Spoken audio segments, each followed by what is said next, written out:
الحمد لله نحمده ونستعينه ونستغفره ونؤمن به ونتوكل عليه ونعوذ بالله من شرور أنفسنا ومن سيئات أعمالنا من يهده الله فلا مضل له ومن يضلله فلا هادي له ونشهد أن لا إله إلا الله وحده لا شريك له ونشهد أن سيدنا ومولانا محمدًا عبده ورسوله أما بعد أعوذ بالله من الشيطان الرجيم بسم الله الرحمن الرحيم وما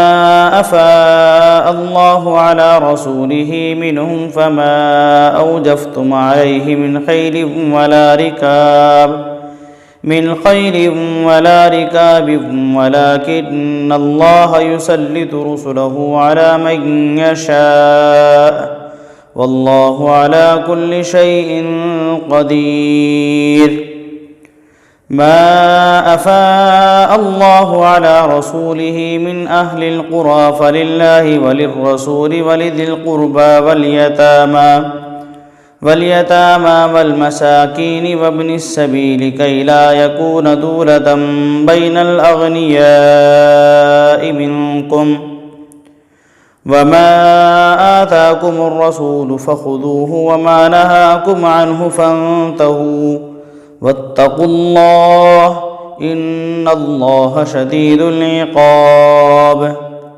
صدق الله العظيم۔ باغ فدق کا مسئلہ کیا ہے؟ باغ فدق کے مسئلے کو اس انداز میں پیش کیا جاتا ہے جیسا کہ حضرت فاطمہ رضی اللہ تعالی عنہا کے اوپر باغ فدق کے سلسلے میں ظلم کیا گیا ہو۔ حضرت فاطمہ رضی اللہ تعالی عنہا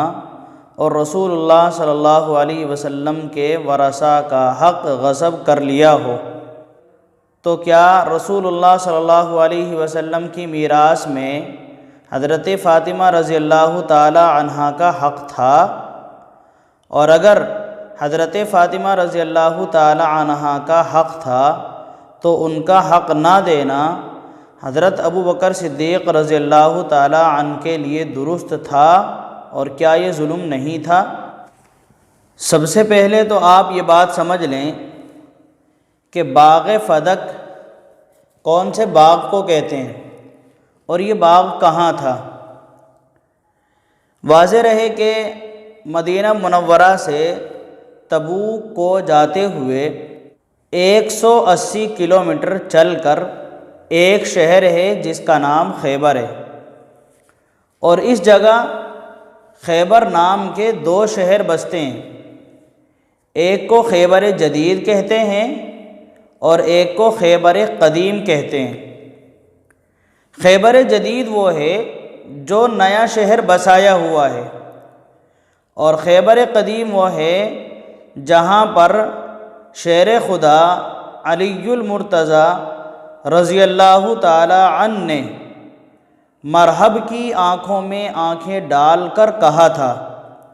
او مرحب، 1000 آدمیوں سے تنہا لڑنے کا دعویٰ کرنے والا تو ہے تو ہے، لیکن یاد رکھ کہ میں ابھی بچہ ہی تھا۔ میری ماں فاطمہ بنت اسد رضی اللہ تعالی عنہا نے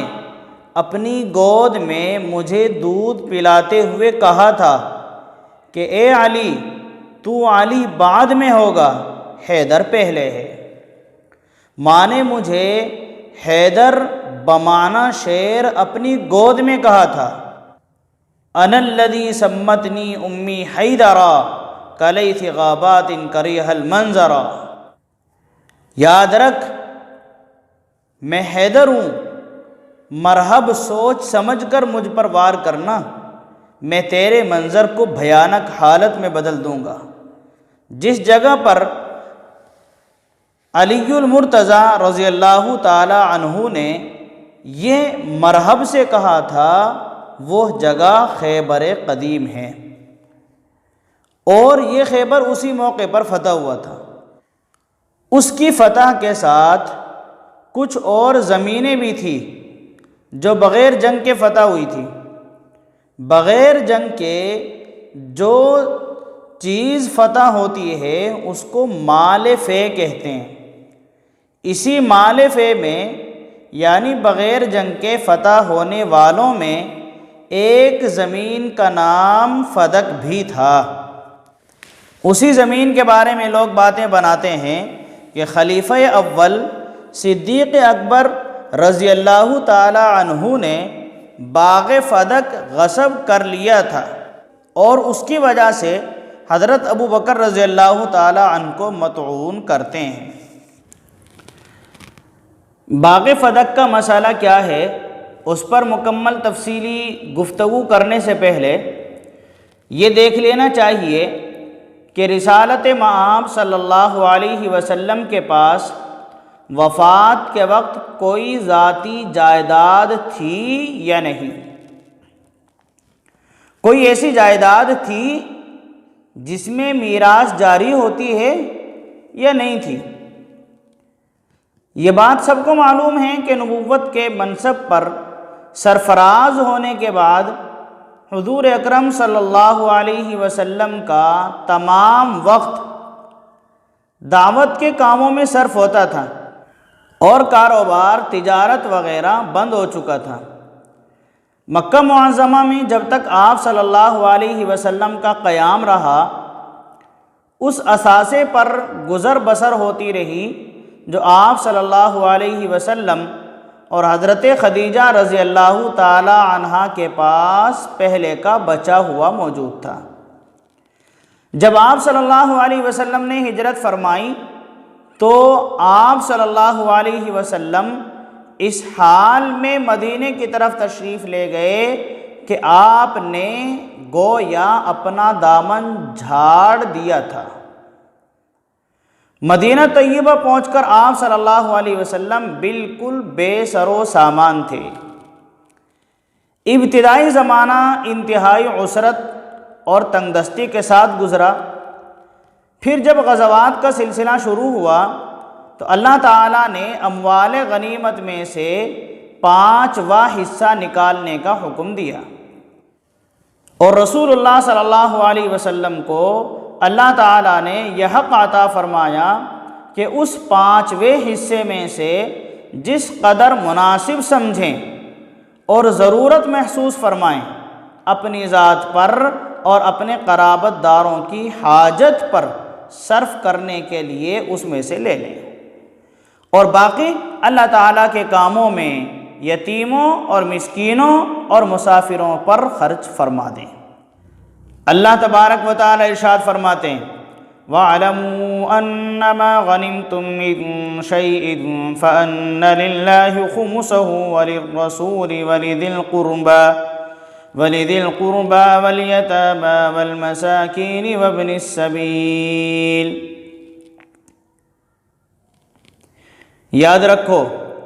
جو مال غنیمت تم نے حاصل کیا ہے تو اس کا 5واں حصہ اللہ کا ہے، اللہ کے رسول کا ہے اور رسول کے رشتہ داروں کا ہے، یتیموں، مسکینوں اور مسافروں کا ہے۔ یہ پہلا ذریعہ معاش تھا جو آپ صلی اللہ علیہ وسلم کو عطا کیا گیا۔ اس کے بعد ہجرت کے 4تھے سال اللہ تبارک و تعالی نے مدینے کے یہودی قبیلے بنو نذیر کے اوپر آپ صلی اللہ علیہ وسلم کو فتح عطا فرمائی۔ یہ قبیلہ اپنی جائیداد چھوڑ کر شہر سے چلا گیا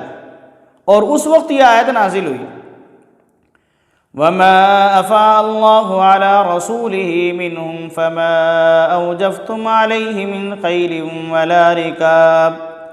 وَلَا رِكَابٍ وَلَكِنَّ اللَّهَ يُسَلِّطُ رُسُلَهُ عَلَى مَن يَشَاءُ وَاللَّهُ عَلَى كُلِّ شَيْءٍ قَدِيرٌ۔ ما أفاء الله على رسوله من أهل القرى فلله وللرسول ولذي القربى واليتامى والمساكين وابن السبيل كي لا يكون دولة بین الاغنیاء منکم، اور جو کچھ اللہ تبارک و تعالیٰ نے ان یہودیوں سے اپنے رسول کو دلوایا ہے، جس کو حاصل کرنے کے لیے نہ تم نے گھوڑے دوڑائے اور نہ اونٹ، اللہ تبارک و تعالیٰ جس پر چاہتا ہے اپنے رسولوں کو مسلط فرما دیتا ہے، اور اللہ ہر چیز کے اوپر پوری قدرت رکھتا ہے۔ جو مال اللہ تبارک و تعالیٰ نے اپنے رسول کو دلوایا ہے بستیوں والوں سے، تو وہ اللہ کا ہے، اللہ کے رسول کا ہے، اور اللہ کے رسول کے رشتہ داروں کا ہے، یتیموں اور مسکینوں اور مسافروں کا ہے، اور ایسا اس لیے ہے تاکہ یہ مال تمہارے مالداروں ہی کے درمیان گردش کرتا ہوا نہ رہ جائے۔ اس آیت کی روح سے اللہ تعالیٰ نے ان تمام اموال، جائیدادوں اور علاقوں کو جو براہ راست جنگی کارروائی کے ذریعے سے فتح نہیں ہوئے تھے بلکہ اسلامی حکومت کے رعب اور دبدبے سے مسخر ہو گئے تھے، غنیمت سے الگ کر کے حکومت کی ملکیت قرار دے دیا، اور رسول اللہ صلی اللہ علیہ وسلم کو یہ حق عطا فرمایا کہ وہ اپنی اور اپنے قرابت داروں کی ضروریات کے لیے اس سرکاری مال میں سے جس قدر مناسب سمجھیں لے لیں۔ ان احکام کے مطابق حضور صلی اللہ علیہ وسلم نے مدینہ طیبہ میں بنو نذیر کے چھوڑے ہوئے باغوں میں سے چند نخلستان، خیبر میں سے کچھ اراضی اور فدق میں سے کچھ اراضی اپنے لیے مخصوص کر لی تھی۔ اس جائیداد کی آمدنی سے حضور صلی اللہ علیہ وسلم اپنی اور اپنے اہل و عیال کی ضروریات پوری فرماتے تھے، اپنے قرابت داروں کی مدد فرماتے تھے، اور جو کچھ بچتا تھا اسے اللہ تعالیٰ کی راہ میں صرف فرما دیتے تھے۔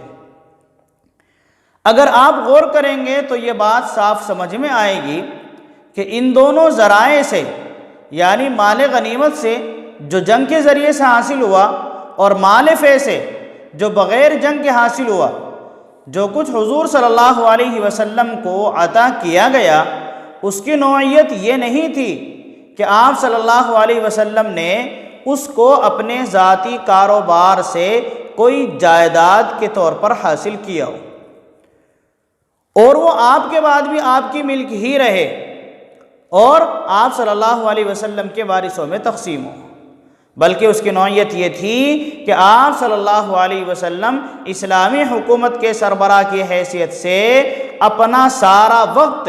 سرکاری کام پر صرف فرماتے تھے،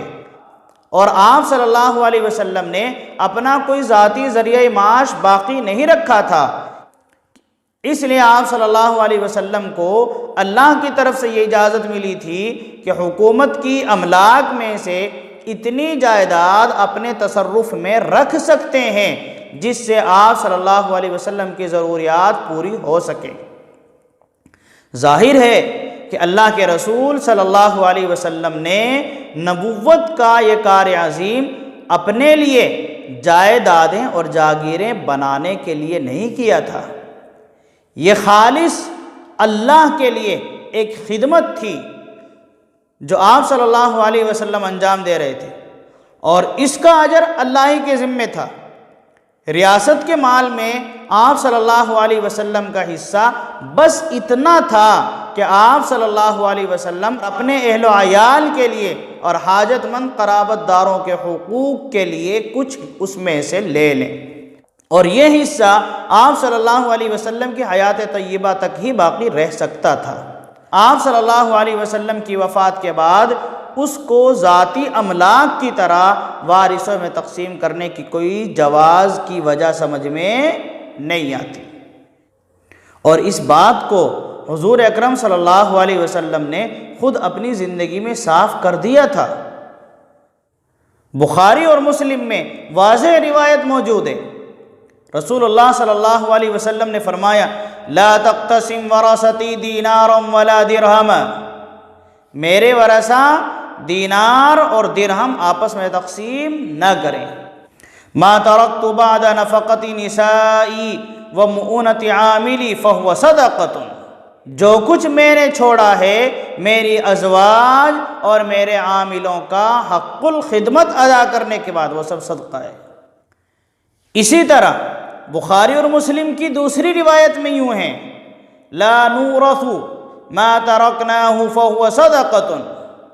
ہمارا کوئی وارث نہیں ہوتا، جو کچھ ہم نے چھوڑا وہ سب صدقہ ہے۔ رسول اللہ صلی اللہ علیہ وسلم کی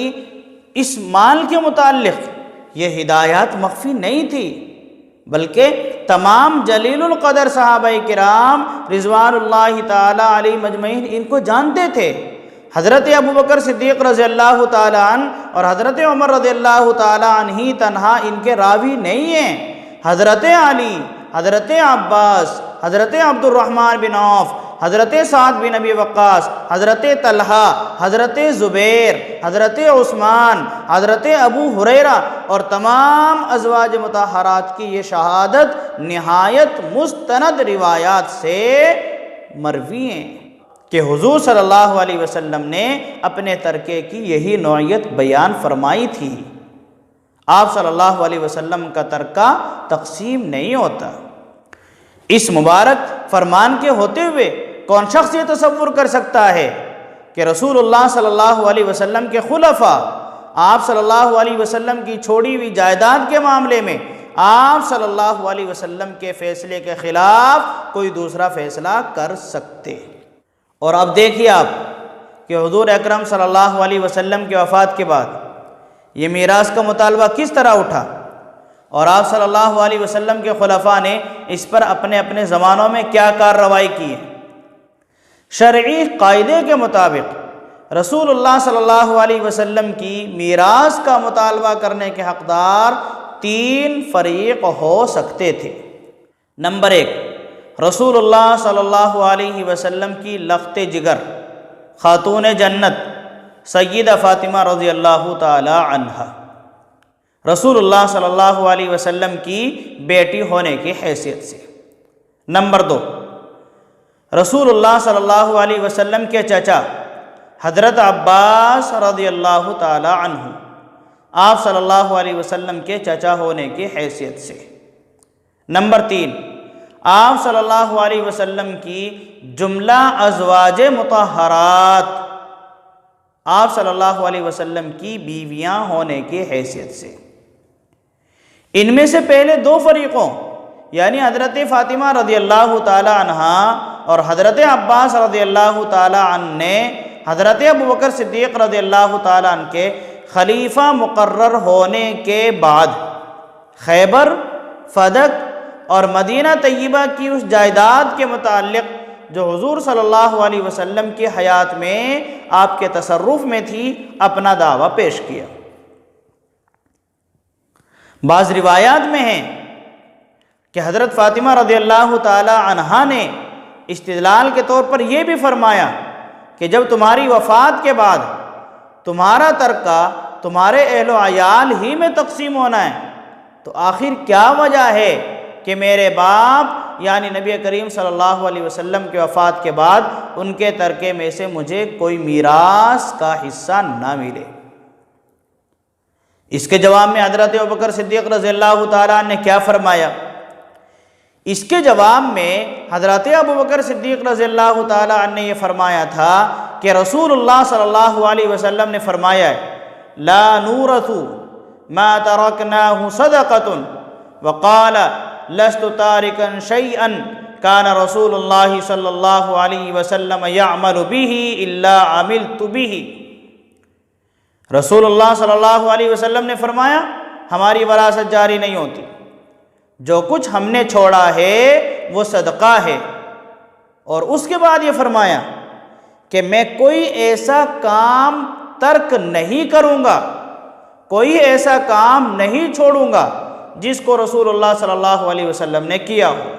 جو کام رسول اللہ صلی اللہ علیہ وسلم نے کیا تھا میں اس کو ضرور کروں گا۔ رسول اللہ صلی اللہ علیہ وسلم کے تصرف میں جو جائیدادیں تھیں ان کی آمد رسول اللہ صلی اللہ علیہ وسلم اپنے گھر والوں کے اوپر یا اپنے رشتہ داروں کے اوپر اور باقی ماندہ یتیم اور مسکینوں کے اوپر صرف کرتے تھے، میں بھی اسی طرح کروں گا۔ اور اس کے بعد فرمایا فَإِنِّي أَخْشَىٰ إِن تَرَكْتُ شَيْئًا مِّنْ أَمْرِهِ أَنْ أَزِيغَ، مجھے ڈر ہے کہ اگر میں نے آپ صلی اللہ علیہ وسلم کے اوامر میں سے کسی بھی امر کو چھوڑا، آپ کے احکام میں سے کسی بھی حکم کو چھوڑا تو میں گمراہ ہو جاؤں گا۔ ہاں ولیکن اعول من کان رسول اللہ صلی اللہ علیہ وسلم یعولہ وانفق علی من کان رسول اللہ صلی اللہ علیہ وسلم ينفق، میں ان سب لوگوں کی کفالت کروں گا جن کی کفالت رسول اللہ صلی اللہ علیہ وسلم کیا کرتے تھے، ان سب لوگوں کے اوپر خرچ کروں گا جن کے اوپر رسول اللہ صلی اللہ علیہ وسلم خرچ کیا کرتے تھے۔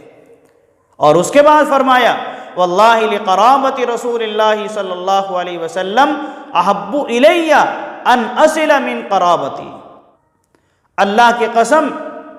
میرے لیے رسول اللہ صلی اللہ علیہ وسلم کے رشتہ داروں سے صلہ رحمی کرنا اپنے رشتہ داروں سے صلہ رحمی کرنے کے مقابلے میں زیادہ محبوب ہے۔ سیدہ فاطمہ رضی اللہ تعالی عنہ اور حضرت عباس رضی اللہ تعالی عنہ نے حضرت ابوبکر صدیق رضی اللہ تعالی عنہ کی اس گفتگو کو سنا، اور اس گفتگو کو سننے کے بعد جتنی مستند روایات اس موضوع سے متعلق ہم تک پہنچی ہیں، ان میں سے کسی میں بھی یہ بات کہیں اشارتاً یا کنایتاً بھی مذکور نہیں ہے کہ سیدہ فاطمہ رضی اللہ تعالی عنہ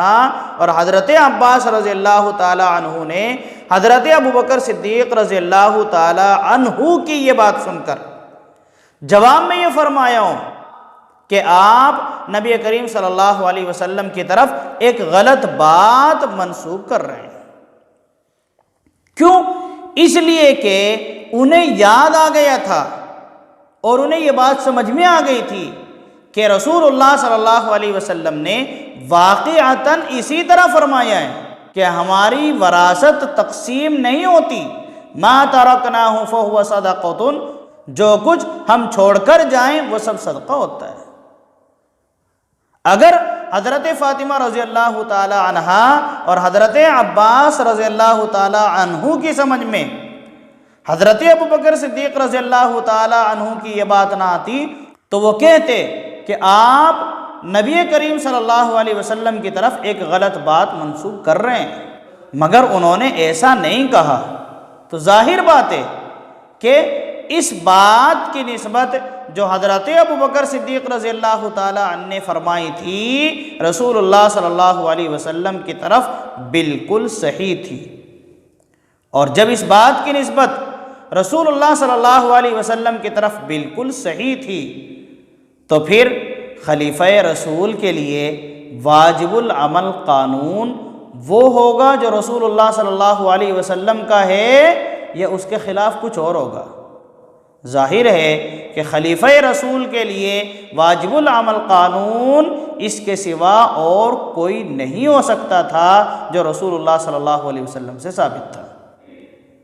پھر یاد رکھنا چاہیے کہ رسول اللہ صلی اللہ علیہ وسلم کے ورثہ میں آپ صلی اللہ علیہ وسلم کی ازواج بھی تو تھی، اور آپ صلی اللہ علیہ وسلم کی ازواج میں حضرت ابوبکر صدیق رضی اللہ تعالی عنہ کی خود کی بیٹی بھی تھی، سیدہ عائشہ صدیقہ رضی اللہ تعالی عنہا۔ تو جو بات حضرت ابوبکر صدیق رضی اللہ تعالی عنہ نے رسول اللہ صلی اللہ علیہ وسلم کی طرف منسوب کر کے بیان کی ہے، اس کی زد صرف حضرت فاطمہ رضی اللہ تعالی عنہا اور حضرت عباس رضی اللہ تعالی عنہ پر تو نہیں پڑتی،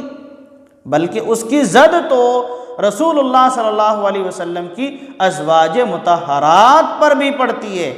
خود خلیفہ صدیق اکبر رضی اللہ تعالیٰ عنہ کی اپنی بیٹی حضرت عائشہ رضی اللہ تعالیٰ عنہا کے اوپر بھی پڑتی ہے۔ ایسا تو کہیں نہیں ہے کہ حضرت ابوبکر صدیق رضی اللہ تعالیٰ عنہ نے حضرت فاطمہ رضی اللہ تعالی عنہا اور حضرت عباس رضی اللہ تعالی عنہ کو تو حصہ نہ دیا اور اپنی بیٹی کے لیے الگ سے کوئی جائیداد بنا لی ہو، ایسا تو نہیں ہے۔ جبکہ ازواج مطہرات کے بارے میں بھی یہ بات روایات میں، کتابوں میں مذکور ہے کہ ازواج مطہرات نے بھی ارادہ کیا تھا کہ حضرت ابوبکر صدیق رضی اللہ تعالی عنہ سے رسول اللہ صلی اللہ علیہ وسلم کی میراث میں سے حصہ مانگا جائے۔ چنانچہ انہوں نے حضرت عثمان رضی اللہ تعالی عنہ کو اپنا نمائندہ بنا کر حضرت ابوبکر صدیق رضی اللہ تعالی عنہ کے پاس بھیجنے اور حضور اکرم صلی اللہ علیہ وسلم کے ترکے میں سے اپنے 8ویں حصے کا مطالبہ کرنے کا ارادہ کیا تھا۔ اس کے بعد یہ مسئلہ حضرت عمر رضی اللہ تعالی عنہ کے زمانے میں دوبارہ اٹھا۔ ان کی خلافت کے 2 سال گزر چکے تھے کہ حضرت عباس رضی اللہ تعالی عنہ اور حضرت علی رضی اللہ تعالی عنہ، ان دونوں نے حضرت عمر رضی اللہ تعالی عنہ کے سامنے رسول اللہ صلی اللہ علیہ وسلم کے ترکے کا مسئلہ پیش کیا، اور حضرت عمر رضی اللہ تعالی عنہ نے خیبر اور فدق کو مستثنیٰ کر کے مدینے والی جائیداد دونوں کی تولیت میں دے دی، لیکن ایک شرط کے ساتھ۔ وہ شرط یہ تھی کہ اس کی آمدنی انہی مصارف میں صرف کریں گے جن میں حضور اکرم صلی اللہ علیہ وسلم اپنی حیات طیبہ میں صرف فرماتے تھے۔ لیکن اس کے بعد حضرت علی اور حضرت عباس رضی اللہ تعالی عنہما کے درمیان اس جائیداد کے انتظام پر نزاع اور جھگڑا واقع ہو گیا۔ اس قضیے کو لے کر وہ دونوں حضرت عمر رضی اللہ تعالی عنہ کے پاس پہنچے۔ یہ واقعہ نہایت تفصیل کے ساتھ مالک بن اوس بن حدثان کے حوالے سے حدیث کی تمام معتبر کتابوں میں مروی ہے۔ حضرت مالک بن اوس کہتے ہیں کہ میں حضرت عمر رضی اللہ تعالی عنہ کے پاس بیٹھا ہوا تھا۔ ان کے دربان نے آ کر ان کو عرض کیا کہ عثمان بن عفان، عبد الرحمن بن عوف، زبیر ابن العوام اور سعد بن ابی وقاص رضوان اللہ تعالی علیہم اجمعین حاضری کی اجازت طلب کرتے ہیں۔ حضرت عمر نے اجازت دے دی اور وہ تشریف لے آئے۔ اس کے تھوڑی دیر کے بعد وہ دربان پھر آیا اور اطلاع دی کہ عباس بن عبد المطلب اور علی بن ابی طالب رضی اللہ تعالی عنہما بھی تشریف لائیں، وہ بھی اجازت کے طالب ہیں۔ حضرت عمر رضی اللہ تعالی عنہ نے اجازت دے دی اور وہ دونوں بھی اندر تشریف لے آئے۔ سلام کے بعد بیٹھتے ہی حضرت عباس رضی اللہ تعالی عنہ نے فرمایا کہ اے امیر المومنین، میرے اور ان کے درمیان، یعنی حضرت علی رضی اللہ تعالی عنہ کے درمیان ہمارے قضیے کا فیصلہ فرما دیجیے۔ اور اس کے ساتھ ساتھ چچا نے یعنی حضرت عباس رضی اللہ تعالی عنہ نے بھتیجے یعنی حضرت علی رضی اللہ تعالی عنہ کے حق میں کچھ سخت سست الفاظ بھی استعمال کیے۔ جو حضرات صحابہ کرام پہلے سے وہاں تشریف فرما تھے، انہوں نے کہا واقعی اے امیر المومنین، ان کا قضیہ بہت طول پکڑ گیا ہے، آپ انہیں جھگڑے سے نجات دلائیے گا۔ حضرت عمر رضی اللہ تعالی عنہ نے فرمایا ٹھہریے، میں آپ کو اس خدا کا واسطہ دے کر پوچھتا ہوں جس کے حکم سے زمین و آسمان قائم ہے، کیا آپ جانتے ہیں کہ رسول اللہ صلی اللہ علیہ وسلم نے فرمایا تھا ہماری وراثت جاری نہیں ہوتی، جو کچھ ہم نے چھوڑا وہ صدقہ ہے۔ جو صحابہ کرام پہلے سے بیٹھے ہوئے تھے ان سب نے کہا ہاں حضور صلی اللہ علیہ وسلم نے ایسا ہی فرمایا تھا۔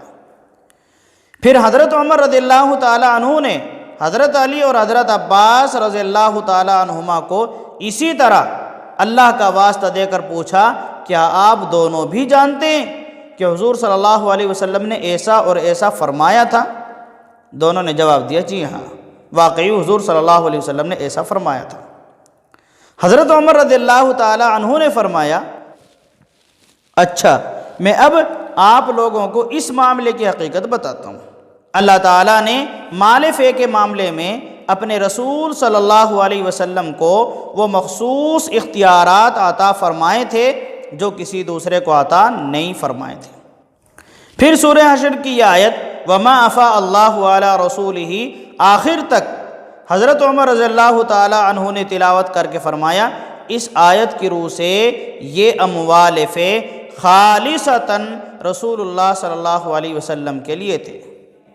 مگر خدا کی قسم حضور صلی اللہ علیہ وسلم نے آپ لوگوں کو چھوڑ کر ان سب اموال فے کو اپنے لیے نہیں سمیٹا اور نہ ان کے معاملے میں کوئی خود غرضی برتی، بلکہ انہیں آپ ہی لوگوں میں تقسیم کر دیا، یہاں تک کہ صرف 3 جائیدادیں مدینے کی، فدق کی اور خیبر والی، یہ مختصر 3 جائیدادیں بچ گئی۔ ان جائیدادوں میں سے حضور صلی اللہ علیہ وسلم اپنا اور اپنے اہل و عیال کا سال بھر کا نفقہ لے لیتے تھے اور باقی ساری آمدنی انہی کاموں میں صرف فرماتے تھے جن میں اللہ تعالیٰ کا مال صرف کیا جاتا تھا۔ یہی حضور صلی اللہ علیہ وسلم کا ان اموال کے بارے میں زندگی بھر کا عمل رہا ہے۔ میں آپ لوگوں کو خدا کا واسطہ دے کر پوچھتا ہوں کہ کیا یہ بات آپ سب لوگوں کے علم میں ہیں؟ ان 4 صحابہ نے جو پہلے سے بیٹھے ہوئے تھے جواب دیا، جی ہاں اے امیر المومنین۔ پھر حضرت عباس اور حضرت علی رضی اللہ تعالی عنہما سے مخاطب ہو کر پوچھا، میں آپ دونوں کو بھی خدا کا واسطہ دے کر پوچھتا ہوں، کیا آپ یہ بات جانتے ہیں؟ انہوں نے جواب دیا، جی ہاں ہم جانتے ہیں۔ اس کے بعد حضرت عمر رضی اللہ تعالی عنہ نے فرمایا، پھر اللہ تعالیٰ نے اپنے نبی صلی اللہ علیہ وسلم کو اپنے پاس بلا لیا اور ابو بکر صدیق رضی اللہ تعالیٰ عنہ نے یہ کہہ کر کہ اب میں رسول اللہ صلی اللہ علیہ وسلم کا ولی ہوں، ان اموال کو اپنے ہاتھوں میں لے لیا اور ان کے معاملے میں اسی طریقے سے عمل کیا جس طرح رسول اللہ صلی اللہ علیہ وسلم کرتے تھے۔ اللہ تعالیٰ جانتا ہے کہ اس میں ابو بکر بالکل سچے تھے اور حق کے بالکل تابع تھے۔ پھر اللہ تعالیٰ نے حضرت ابو بکر صدیق رضی اللہ تعالیٰ عنہ کو بھی اپنے پاس بلا لیا اور میں حضرت ابو بکر صدیق رضی اللہ تعالیٰ عنہ کا ولی بنا۔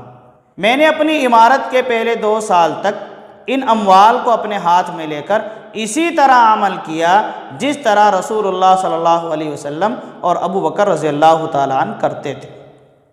اللہ جانتا ہے کہ میں بھی اس میں بالکل سچا اور حق کے تابع تھا۔ پھر حضرت علی اور حضرت عباس رضی اللہ تعالی عنہما سے مخاطب ہو کر فرمایا، آپ دونوں میرے پاس آئے اور آپ نے مجھ سے اس جائیداد کے معاملے میں گفتگو کی۔ اس وقت آپ دونوں کے درمیان اتفاق تھا۔ اے عباس، آپ نے مجھ سے اپنے بھتیجے یعنی رسول اللہ صلی اللہ علیہ وسلم کی میراث طلب کی، اور اے علی، آپ نے مجھ سے اپنی بیوی کے واسطے سے ان کے والد یعنی رسول اللہ صلی اللہ علیہ وسلم کی میراث مانگی۔ میں نے آپ سے کہا کہ رسول اللہ صلی اللہ علیہ وسلم کا ارشاد ہے، لا نورث ما ترکناہ فہو صدقۃ، ہم وارث نہیں بناتے، جو مال ہم چھوڑتے ہیں وہ صدقہ ہوتا ہے۔ لہذا اگر آپ چاہتے ہیں تو میں شرط پر یہ جائیداد آپ کے حوالے کر سکتا ہوں کہ آپ اس میں اسی طرح عمل کریں جس طرح رسول اللہ صلی اللہ علیہ وسلم اور آپ کے بعد حضرت ابو بکر صدیق رضی اللہ تعالیٰ عنہ عمل کرتے رہے، اور جب سے میں خلیفہ بنا ہوں اس وقت سے میں عمل کر رہا ہوں۔ لیکن اگر یہ شرط آپ کو منظور نہ ہو تو مجھ سے اس معاملے میں بات نہ کیجیے۔ پھر حضرت عمر رضی اللہ تعالیٰ عنہ نے ان 4 صحابہ کو جو پہلے سے بیٹھے ہوئے تھے خدا کا واسطہ دے کر پوچھا، کیوں؟ میں نے اسی شرط پر یہ جائیداد ان دونوں کے حوالے کی تھی نا؟ انہوں نے کہا جی ہاں۔ پھر حضرت علی اور حضرت عباس رضی اللہ تعالی عنہما کو بھی اسی طرح خدا کا واسطہ دے کر پوچھا کہ اس جائیداد کو حوالے کرتے وقت کیا میری یہ شرط نہیں تھی؟ انہوں نے بھی ہاں میں جواب دیا۔ اس کے بعد حضرت عمر رضی اللہ تعالیٰ نے فرمایا، اب آپ چاہتے ہیں کہ میں اس سے الگ کچھ فیصلہ کر دوں؟ اس خدا کی قسم جس کے حکم سے زمین و آسمان قائم ہیں، میں اس کے علاوہ کوئی دوسرا فیصلہ نہیں کروں گا۔ اگر آپ اس شرط پر عمل نہیں کر سکتے تو یہ جائیداد میرے حوالے کر دیجیے گا، میں اس کا انتظام خود کر لوں گا۔ یہ ہے باغ فدق کے معاملے کی پوری تاریخ جو حضرت ابو بکر اور حضرت عمر رضی اللہ تعالی عنہما کے زمانے میں پیش آئی۔ اس تفصیلی گفتگو کو سن کر ہر شخص اپنی رائے خود قائم کر سکتا ہے، کہ اس معاملے میں جو کچھ کیا گیا تھا وہ آیا ظلم تھا یا عدل اور حق تھا؟ ظاہر ہے کہ یہ عدل اور حق ہی تھا، ظلم نہیں تھا۔ ایک اور بات جو اس سے بھی زیادہ اہم ہے، بلکہ اس مسئلے میں فیصلہ کن ہے، وہ یہ ہے کہ خود حضرت علی رضی اللہ تعالیٰ عنہ جب خلیفہ ہوئے تو انہوں نے بھی اس جائیداد کو رسول اللہ صلی اللہ علیہ وسلم کی میراث قرار دے کر